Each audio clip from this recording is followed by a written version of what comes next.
आज की कहानी का शीर्षक है त्याग। एक रात की बात है। माता कौशल्या जी को सोते में अपने महल की छत पर किसी के चलने की आहट सुनाई दी। नींद खुल गई।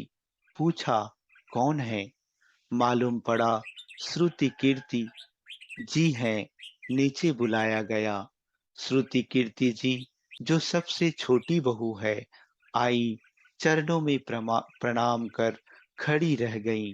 माता कौशल्या जी ने पूछा, श्रुति, इतनी रात को अकेली छत पर क्या कर रही हो बिटिया? क्या नींद नहीं आ रही? शत्रुघ्न कहाँ है? श्रुति कीर्ति की आंखें भर आई। माँ की छाती से चिपटी गोद में सिमट गई। बोली, माँ, उन्हें तो देखे हुए 13 वर्ष हो गए। उफ! कौशल्या जी का हृदय कांप कर छटपटा गया। तुरंत आवाज लगी। सेवक दौड़े आए। आधी रात ही पालकी तैयार हुई। आज शत्रुघ्न जी की खोज होगी। माँ चली। आपको मालूम है शत्रुघ्न जी कहाँ मिले?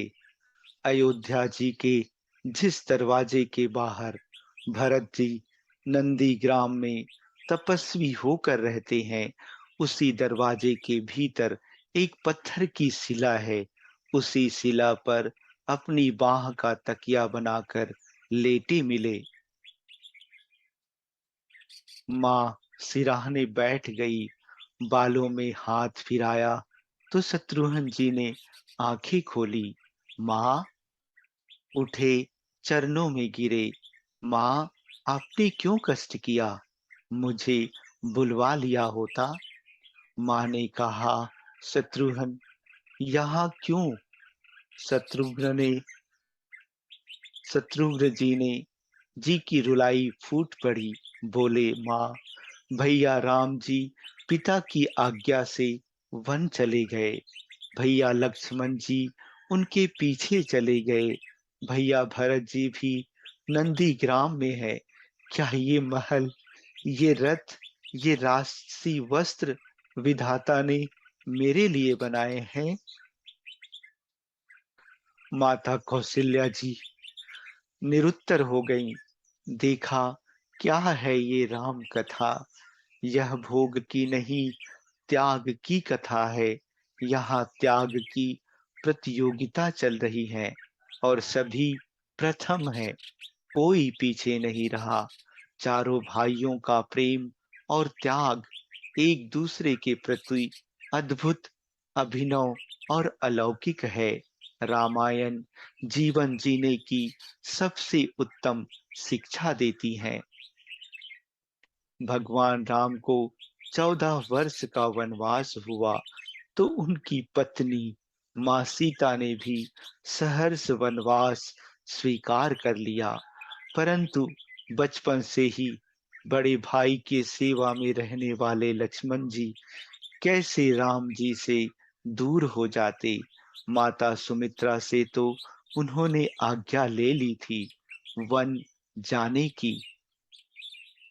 परंतु जब पत्नी उर्मिला के कक्ष की ओर बढ़ रहे थे तो सोच रहे थे कि माँ ने तो आज्ञा दे दी, परंतु उर्मिला को कैसे समझाऊंगा, क्या कहूंगा?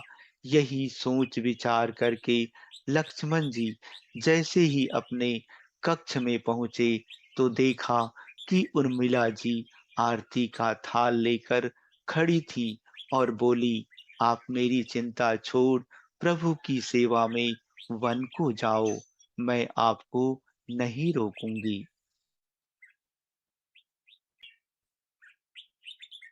मेरे कारण आपकी सेवा में कोई बाधा ना आए, इसलिए साथ जाने की जिद भी नहीं करूंगी।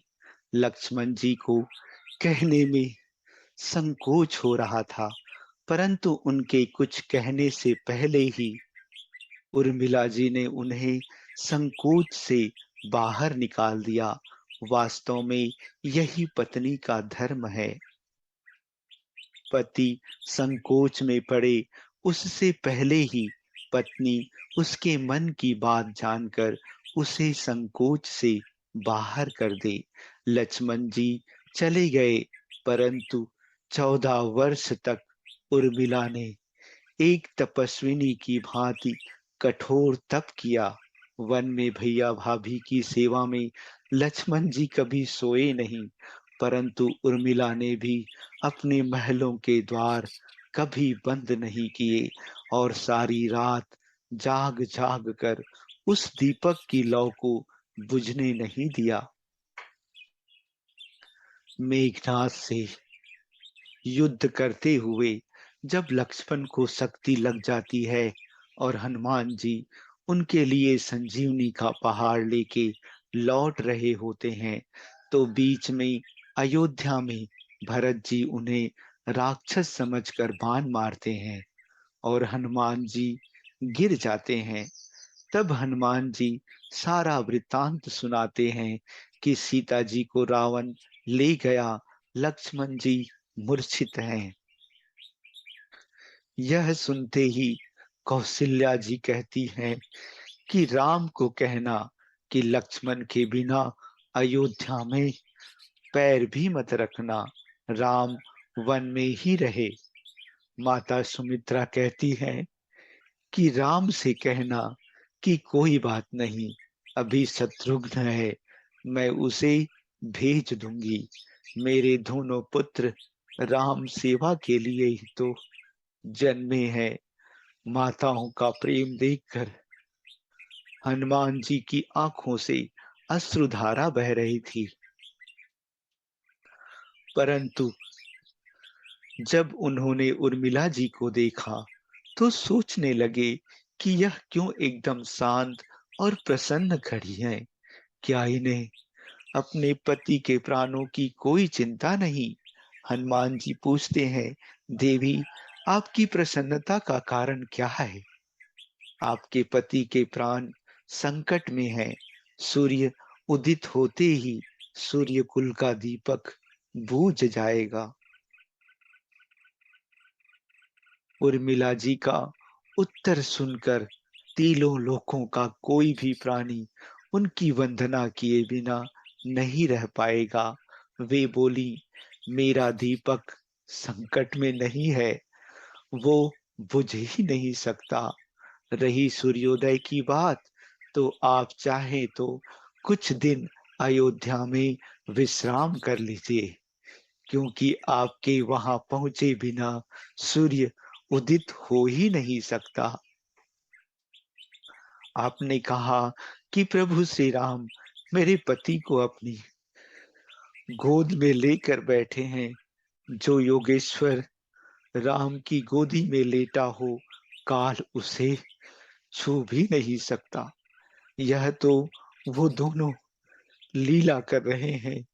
मेरे पति जब से वन गए हैं तब से सोए नहीं हैं।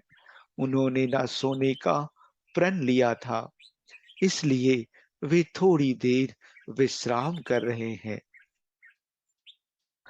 और जब भगवान की गोद मिल गई तो थोड़ा विश्राम ज्यादा हो गया।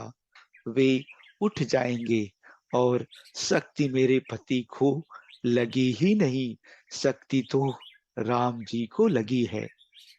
मेरे पति की हर श्वास में राम है, हर धड़कन में राम, उनके रोम रोम में राम है, उनके खून की बूंद बूंद में राम है। और जब उनके शरीर और आत्मा में है ही सिर्फ राम, तो शक्ति राम जी को ही लगी है। दर्द राम जी को हुई हो रहा, इसलिए हनुमान जी आप निश्चिंत होकर जाएं, सूर्य उदित नहीं होगा। राम राज्य की नींव जनक की बेटियां ही थी, कभी सीता तो कभी उर्मिला। भगवान राम ने तो केवल राम राज्य का कलश स्थापित किया, परंतु वास्तव में राम राज्य इन सब के प्रेम, त्याग, समर्पण, बलिदान से ही आया। अच्छा दोस्तों, धन्यवाद।